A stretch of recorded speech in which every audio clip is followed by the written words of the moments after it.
아침 목소에 오신 여러분들을 환영하고 축복합니다. 하나님께서 새로운 날을 허락하셨는데요. 새로운 날을 걸맞는 새로운 은혜로 오늘 하루 우리 인생을 지킬 줄 믿습니다. 오늘은 정의를 물같이 공의를 강같이 라는 제목을 가지고 아모스 5장 18절부터 27절까지 말씀을 함께 살펴봤으면 좋겠습니다. 우리 18절부터 20절까지 말씀을 같이 한번 읽어볼까요? 화 있을진저 여호와의 날을 사모하는 자여, 너희가 어찌하여 여호와의 날을 사모하느냐? 그날은 어둠이요 빛이 아니라 마치 사람이 사자를 피하다가 곰을 만나거나 혹은 집에 들어가서 손을 벽에 대었다가 뱀에게 물림 같도다. 여호와의 날은 빛 없는 어둠이 아니며 빛남 없는 캄캄함이 아니냐. 예. 아모스 선지자를 통해서 하나님께서는 이스라엘의 심판의 메시지를 전합니다. 그럼 왜 이스라엘이 심판받아야 했을까요? 하나님께서 이스라엘이 애굽의 노예 생활로 있을 때, 노예로 있을 때 그들을 구원해 내셨죠. 그리고 가나안 땅으로 인도해 오셨죠. 그런 다음에 이 가나안 땅에서 정말 그들을 정착해 하시고 살아가게 하셨어요. 이 모든 게 하나님의 은혜였고 이스라엘 향한 하나님의 사랑이었죠. 그런데 이것들을 뭐예요? 망각하고 잊은 거예요. 그래서 하나님의 사랑을 잊고 뭘 섬기기 시작한 거예요? 우상을 숭배하기 시작했고 또 우상을 숭배하면서 온갖 범죄를 이방 사람들처럼 범죄하기 시작했어요. 이걸 보고 하나님께서 끊임없이 회개하고 돌아오라고 얘기했지만 이 회개의 목소리조차도 요청조차도 거절합니다. 그래서 결국에 하나님께서 이들을 향해서 심판의 메시지를 선포를 해요. 그런데 오늘 본문에 보면 좀 이상한 표현이 있어요. 그건 뭐냐면 여호와의 날을 사모하는 자들아 라고 되어 있어요. 여호와의 날, 이건 뭐냐면 하나님이 임하시는, 하나님이 임재하시는, 하나님이 임하시는, 하나님 앞에 나아가는, 하나님께 예배하는 날, 이 날을 사모하는 사람들 라고 이야기를 해요. 여러분, 하나님의 임재를 사모하는 것, 하나님의 임하심을 사모하는 것, 하나님께 예배하는 것을 사모하는 것, 여러분 이게 좋은 거예요, 나쁜 거예요? 너무 좋은 거죠. 그런데 뭐라고 얘기해요? 너희가 어찌하여 여호와의 날을 사모하느냐? 그날은 어둠이요 빛이 아닐 것이다. 너희가 여호와의 날을 사모하고 그러는데 사모하지 말라는 거예요. 왜요? 그날은 어둠이 아니고 빛이고 사자를 피하려다 곰을 만나는 것이고 벽에 손을 댔다가 벽 돌틈 사이에 있는 뱀에게 물린 것 같다. 오히려 여호와의 날은 뭐냐면 여호와가 임재하는 날은 뭐예요? 너희에게 재앙이 임할 것이라는 거예요. 그럼 왜 이렇게 했을까요? 여러분 그런 거겠죠. 여러분 예를 들어서 어떤 사람이 동굴에 오랫동안 있었다고 가정해 보세요. 정말 동굴 속에 갇혀서 정말 한 달이고 두 달이고 1년 동안 있었어요. 그럼 어떻게 될까요? 눈이 완전히 멀겠죠. 시력을 잃어버리겠죠. 거의 눈을 앞을 보지 못할 거예요. 그러다가 햇볕을 딱 본다고 생각해 보세요. 그럼 어떻게 되겠어요? 시력이 완전히 상실되는 거예요. 마찬가지예요. 너희가 여호와의 날을 사모한다, 여호와의 날을 사모한다, 말만 사모한다 이야기하는데 너희의 삶의 모습은 보라는 거예요.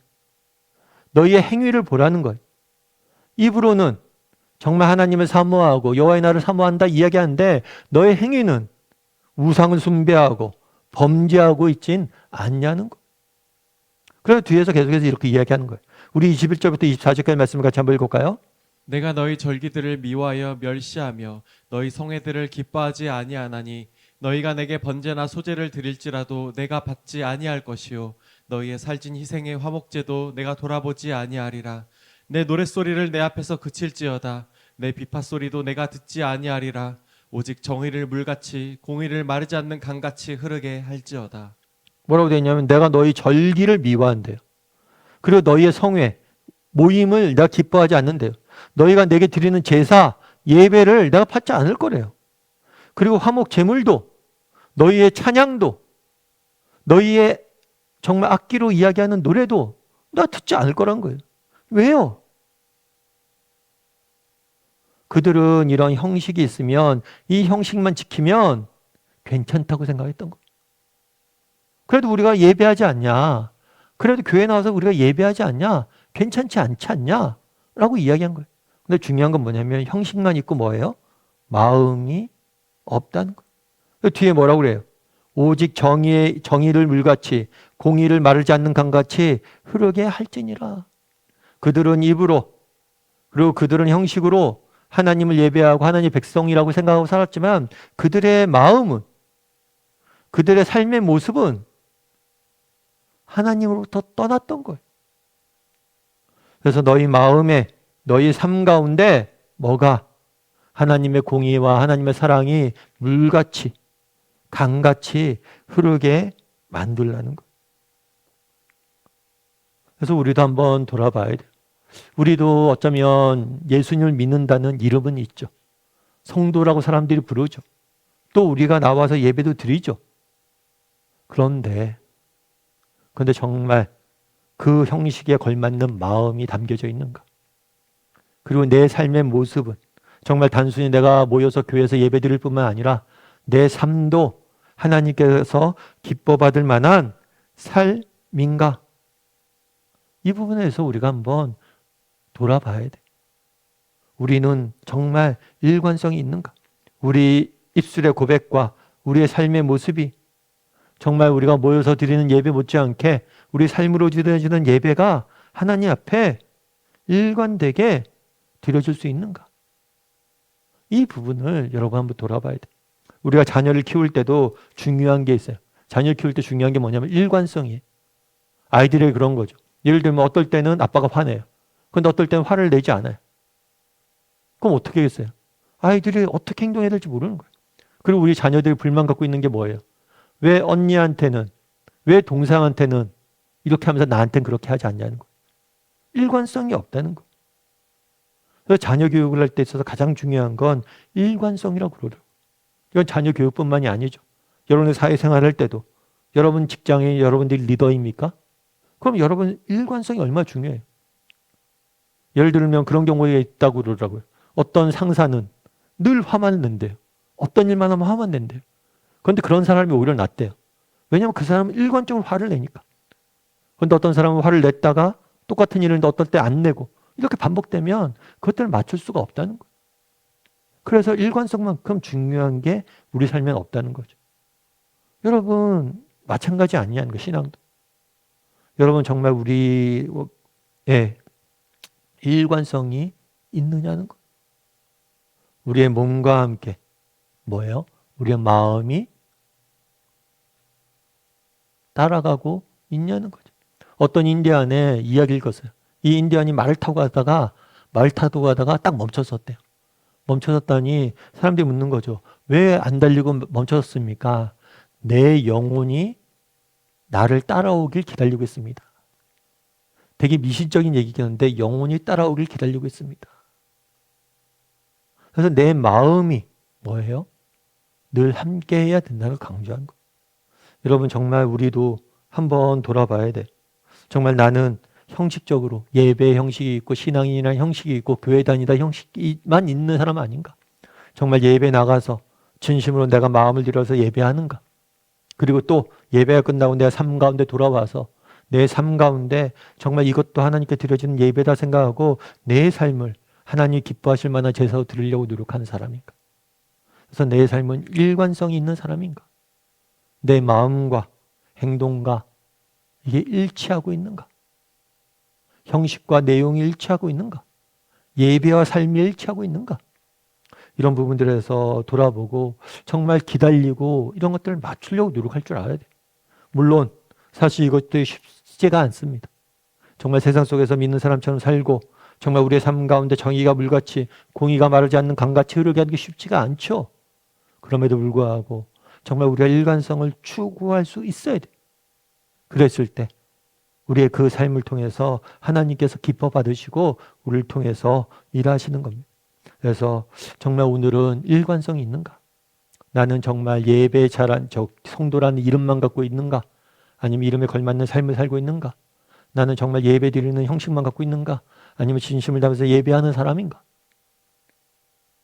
이 부분에서 한번 돌아보고 일관성을 회복하는 그런 하루가 되게 해달라고 함께 기도하는 시간이 되었으면 좋겠습니다. 우리 함께 기도했으면 좋겠는데요. 기도하실 때 오늘 말씀 기억하면서 함께 기도했으면 좋겠습니다. 그날에 하나님께서 이야기하십니다. 정말 너희가 정말 너희가 왜 여호와의 날을 사모하느냐? 내가 너희의 예배를 받지 않을 것이고 너희의 제사를 받지 않을 것이고 너희의 찬양을 듣지 않을 것이다 이야기합니다. 왜 그렇습니까? 그들은 형식이 있었지만 마음이 없었기 때문이에요. 그들은 형식이 있었지만 삶이 따라가지 않았기 때문이에요. 우리는 어떻습니까? 정말 우리의 입술로만 우리는 신앙인입니까? 아니면 우리의 삶이 신앙인입니까? 우리는 정말 형식만 있고 마음은 없는 사람은 아닙니까? 정말 우리가 형식만 있고 마음이 없는 사람이 아니라 정말 진심으로 정말 마음으로 하나님께 예배드리고 하나님 앞에 신앙인으로서 살아갈 수 있는 사람이 되게 해달라고 기도해 주시고, 또 우리의 입술의 고백이 아니라 삶의 고백으로 마음이 삶과 정말 입술이 삶과 일치하는 그런 삶을 살게 해달라고 이 시간 목소리로 같이 기도하도록 하겠습니다. 같이 기도하시겠습니다.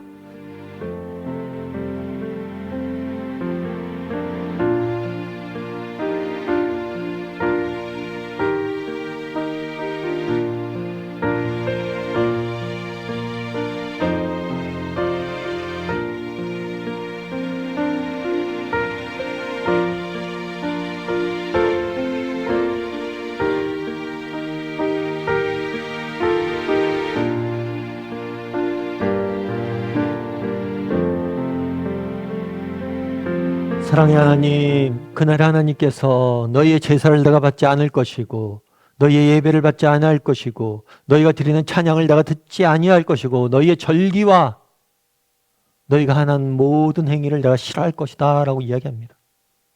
왜 그렇습니까? 형식이 있었지만 마음이 없었기 때문입니다. 혹시 나는 어떤지, 정말 신앙인이라고 말만 하지 내 진심으로 하나님을 섬기고 하나님을 믿는 사람인지 돌아보게 도와주시옵소서. 뿐만 아니라 정말 내가 교회에서만 신앙인은 아닌지, 세상 속에서 참된 신앙인인지 돌아보고 정말 세상 속에서도 신앙인으로 살아갈 줄 아는 우리 모두가 될 수 있도록 주여 은혜를 더하여 주시옵소서. 오늘 하루 또 세상 속에 살아가야 됩니다. 정말 우리가 믿는 사람인데 정말 믿는 사람으로서 구별되게 세상 속에 살기 위해서 노력할 줄 아는 우리 모두가 될 수 있도록 주여 붙잡아 주시옵소서. 은혜 감사를 드리며 모든 말씀 예수님의 이름으로 기도드립니다. 아멘.